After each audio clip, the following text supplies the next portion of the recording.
persiapan perang. Pada malam harinya Song Wang pun segera pergi ke penginapan. Ia ingin menemui Xiao Peng untuk bersiap perang melawan sekte aliran hitam. Beberapa menit kemudian, Song Wang telah sampai di penginapan dan langsung menuju ke meja resepsionis. Semalam ada pemuda menginap di sini. Dia diantarkan oleh Song Zhan. Song Wang bertanya kepada pelayan itu. Ada tuan, mari saya antar ke kamarnya.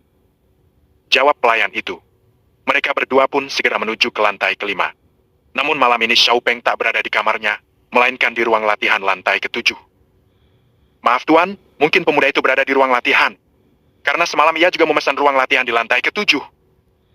Pelayan itu menundukkan kepala, merasa bersalah karena tak dapat menemui Xiao Peng di kamarnya.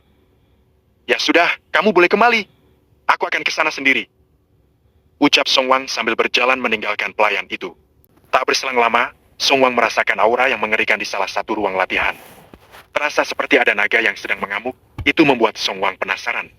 Di dalam ruang latihan itu, ada Xiao Peng sedang mencoba menembus penghalang untuk naik ke ranah pertapa langit.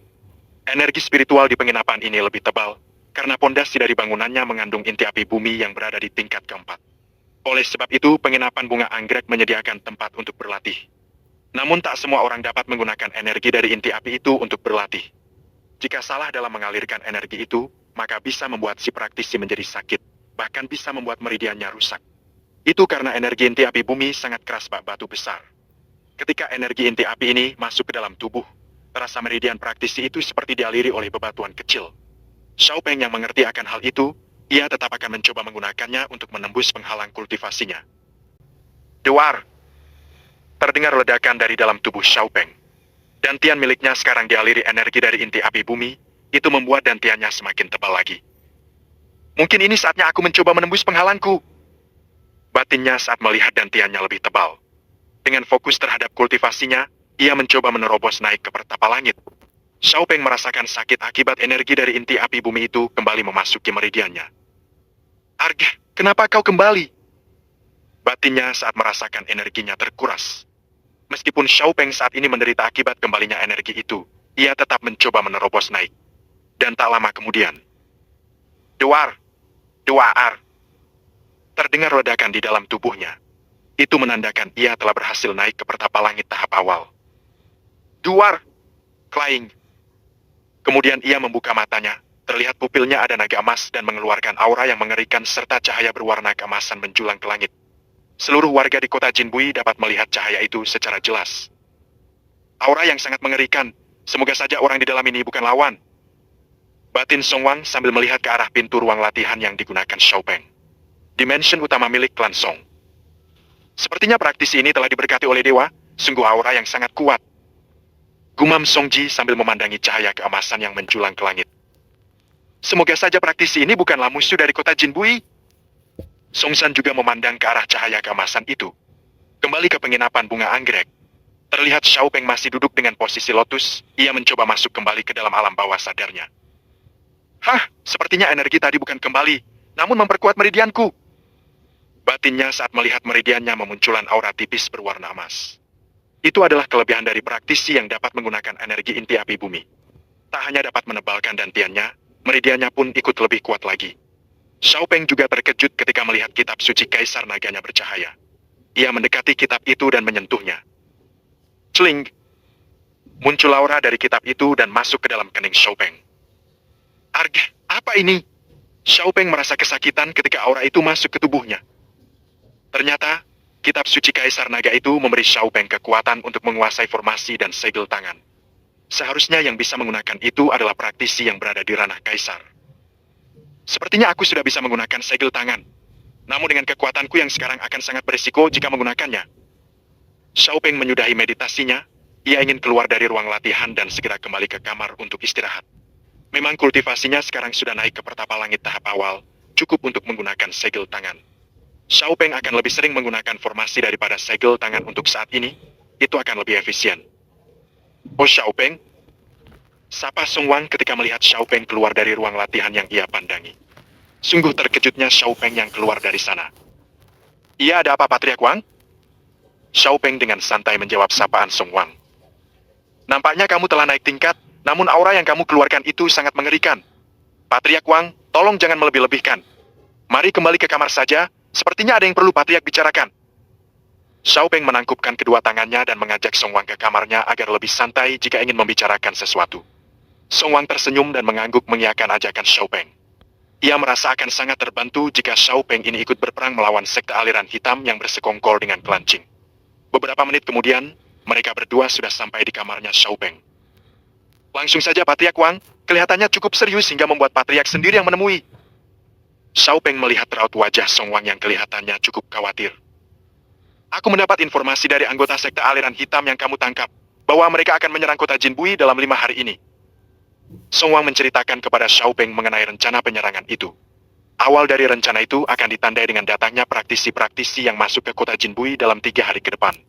Kemungkinan besar anggota dari sekte aliran hitam itu akan menyamar sebagai pedagang. Jika memang rencana mereka akan segera menyerang, izinkan aku untuk memasang formasi di kota Jinbui ini, Patriak Wang. Ucap Xiao Peng sambil menangkupkan kedua tangannya. Aku mengizinkanmu untuk itu. Kalau kamu membutuhkan barang atau apapun itu untuk formasi yang akan kamu pasang, kamu bisa beritahu aku. Song Wang sangat senang ketika Xiao Peng benar-benar akan membantunya. Jadi ia tak mau melewatkan kesempatan ini. Kemudian Xiao Peng menjelaskan fungsi dari formasi yang akan ia pasang. Formasi ini berfungsi untuk menolak serangan dari luarnya, jadi praktisi yang sudah berada di dalam akan tetap bisa menyerang. Untuk itu, Xiao Peng menyarankan kepada Song Wang agar perketat pengawasan di sekitar semua penginapan dan gerbang masuk ke kota Jinbui. Jika tak keberatan, aku hanya ingin 4 pedang saja, Patriak Wang. 2 tak beratribut, 2 lagi berelemen angin dan air. Tak perlu kelas tinggi, kelas 4 sudah cukup. Pinta Xiao Peng kepada Song Wang. Aku tak keberatan sama sekali. Kalau memang cuma itu, aku akan persiapkan malam ini. Kemudian Song Wang pergi meninggalkan Xiao Peng. Xiao Peng meminta pedang untuk dijadikan pilar utama dari formasinya. Ia akan memasang itu di 4 ujung mata angin. Pedang itu akan ia masukkan ke batang pohon agar tak dicabut oleh orang biasa maupun praktisi. Namun apabila praktisi di ranah kaisar yang langsung datang ke kota Jinbui, ia akan dengan mudah mencari pilar pedang itu. Formasi yang ia gunakan adalah formasi pelindung ilusi ilahi. Hanya formasi tingkat tinggi ini yang bisa ia gunakan dengan kekuatannya sekarang. Sepertinya formasi itu cukup, setidaknya dapat melindungi dari serangan dari luar. Batinnya. Hanya beberapa menit saja sejak Song Wang pergi, ia kini telah kembali lagi ke penginapan bunga anggrek dan membawa 4 pedang permintaan Xiao Peng. Patriak Wang sangat khawatir dengan rencana penyerangan ini. Ia bahkan rela bolak-balik demi memenuhi permintaanku, padahal aku baru saja ke sini sehari. Batinnya saat merasakan hawa kehadiran Song Wang. Ini pedang yang kamu minta, aku harus segera kembali lagi ke mansion utama. Ucap Song Wang sambil memberikan cincin penyimpanan kepada Xiao Peng saat memasuki kamarnya. Terima kasih banyak Patriak Wang. Anda dapat mempercayakan padaku mengenai formasi ini. Xiao Peng menangkupkan kedua tangannya, kemudian Song Wang pergi kembali menuju mansion utamanya. Xiao Peng segera mengeluarkan 4 pedang dari cincin penyimpanan pemberian Song Wang. Ia ingin segera menulis sajak kuno pada pedang itu. Xiao Peng mengeluarkan inti api naga ilahi di 2 jari tangan kanannya, kemudian diusapkan pada bilah pedang yang ia pegang. Swoosh! Muncul sajak kuno berwarna emas di tengah bilah pedang itu. Xiao Peng melakukan itu lagi untuk pedang kedua yang tak beratribut, namun kali ini ia menggunakan inti api ungu. Dan untuk pedang yang sudah memiliki elemen, ia hanya menggunakan oranya untuk menuliskan sajak kuno. Lebih cepat lebih baik, aku akan mengaktifkan ini sekarang juga. Ucap Xiao Peng sambil berjalan keluar dari kamar. Tujuan Xiao Peng pertama adalah gerbang utama kota Jinbui, itu berada di timur. Swoosh! Xiao Peng menggunakan langkah kaisarnya untuk pergi ke timur. Swoosh! Aura yang dikeluarkan Xiao Peng terlihat seperti bintang jatuh di langit. Sepertinya ini jarak segini sudah cukup. Xiao Peng berhenti kiranya 100 meter dari gerbang masuk kota Jinbui. Ia segera memasukkan pedang pertama pada pohon besar kanan jalan dan langsung bergerak menuju selatan. Di bagian selatan dari kota Jinbui adalah mansion utama milik klan Qin. Terlihat Xiao Peng memasang pedang pada pohon besar yang agak jauh dari mansion utama milik klan Qin. 2 pedang telah siap, tinggal bagian utara dan barat saja. Xiao Peng bergerak lagi ke arah barat. Di bagian barat, hanya ada benteng besar milik ketiga klan. Swoosh! Ia berhenti 200 meter di depan benteng itu.